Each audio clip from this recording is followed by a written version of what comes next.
ningependa kuwajulisha kuwa hadi mchana huu wa tarehe 9 mwezi wa 12 2025 hali ya usalama wa nchi ni shwari. Vyombo vya ulinzi na usalama vinaendelea kuimarisha usalama nchini sambamba na kulinda maisha ya watu na mali zao. Aidha, jeshi la polisi lingependa kutoa wito kwa wananchi kuendelea kuzipuuza picha mjongeo na picha mnato zinazoendelea kusambazwa kwenye mitandao ya kijamii zikionyesha kwamba kuna maandamano yameanza maeneo mbalimbali. Taarifa hizo sio sahihi.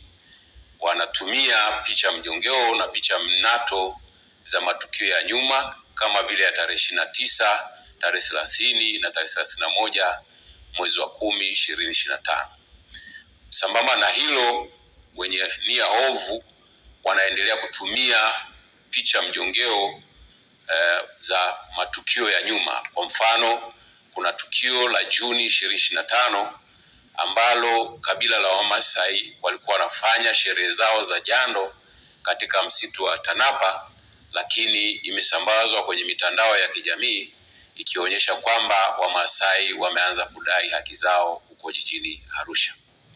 Tunaendelea kuwahimiza Watanzania kuendelea kuzipuuza picha za aina hiyo kwa sababu zina lengo la kuwahadaa kwamba kuna maandamano yanafanyika.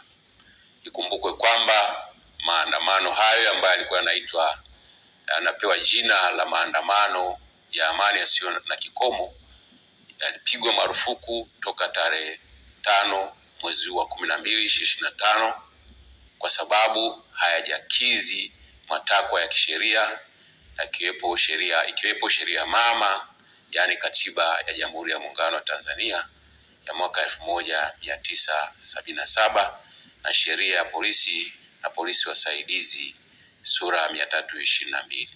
Aidha, tunatoa wito kwa wananchi waendelee kufuata sheria kwa ajili ya usalama wetu sote.